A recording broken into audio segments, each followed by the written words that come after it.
Cuma air yang diminum oleh ustadz, kiai, barokah dari mana dalilnya? Kamu nanya? Lah, ente kadang-kadang ente ya.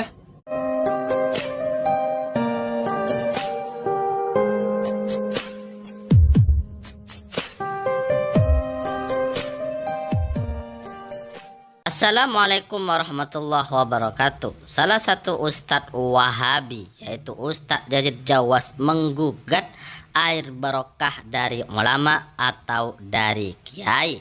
Ustadz Yazid Jawas ini mengatakan, mana dalilnya? Dia bertanya, mana dalilnya? Gak ada dalilnya, mana dalilnya air barokah dari kiai, dari Ustadz? Kamu nanya, mana dalilnya? Kamu nanya, mana dalilnya? Ustadz Yazid Jawas ini berpendapat tidak ada air barokah ulama. Bahkan Ustadz Yazid Jawas Al-Wahabi mengatakan berkeyakinan ada barokah pada air minum ulama, air minum kiai adalah bentuk syirik yang artinya keluar dari Islam.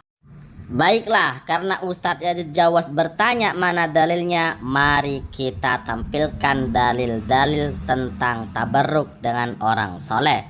Dalam kitab Sahih Ibnu Hibban itu ada sebuah judul yang begini, Dzikruma yustahabbu lil mar'i at-tabarruk bis solihin wasbahihim, menjelaskan tentang suatu disunnahkannya bagi seorang untuk bertabarruk dengan orang soleh, mencari berkah dengan orang soleh atau sesamanya.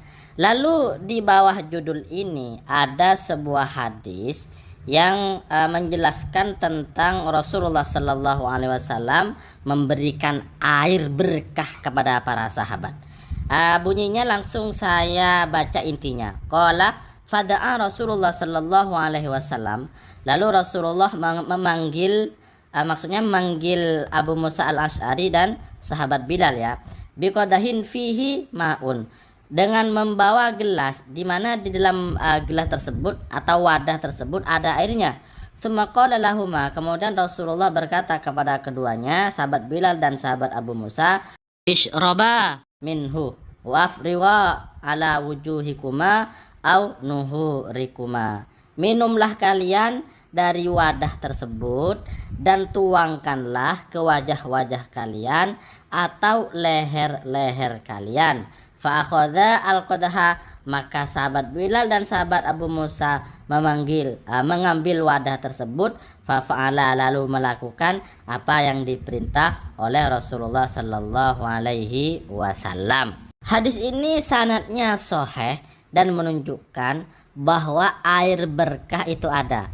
Buktinya Rasulullah Sallallahu Alaihi Wasallam memberikan air kepada sahabat, lalu sahabat itu meminumnya, kemudian menuangkannya ke wajah atau ke leher sahabat. Ini menunjukkan bahwa ada air berkah. Lalu kemudian jika ada Wahabi mengatakan, itu kan Rasulullah Sallallahu Alaihi Wasallam.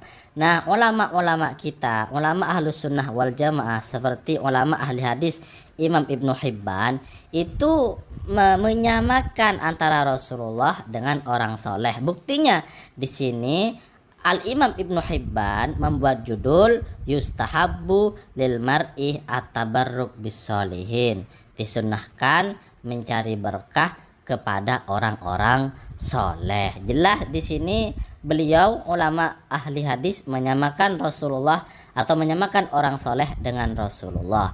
Karena sebenarnya dalam tabarruk itu konsepnya seperti ini ya. Dimanapun ada kesolehan, dimanapun ada kebaikan, entah itu ada terdapat kepada seorang atau terdapat kepada di sebuah tempat, maka di situ bisa dibuat bertabarruk atau mencari berkah, seperti orang soleh atau tempat-tempat yang pernah ditinggali oleh seorang nabi atau oleh seorang soleh. Itu boleh-boleh saja, karena yang terpenting adanya berkah itu sebenarnya bukan di tempatnya, bukan di badan seseorang, tetapi karena badan tersebut pernah melakukan sesuatu yang baik, pernah melakukan ketaatan kepada Allah, atau tempat tersebut digunakan untuk taat kepada Allah, untuk mendapatkan pahala dari Allah, maka di situ ada berkah. Itu sebenarnya konsep dari tabarrukan. Kemudian dalam riwayat lain ada sebuah hadis yang bunyinya begini, kana yab'atsu ilal matahir. Rasulullah Shallallahu Alaihi Wasallam mengutus seorang untuk mendatangi sebuah tempat bersuci. Fayu'ta bil ma'i.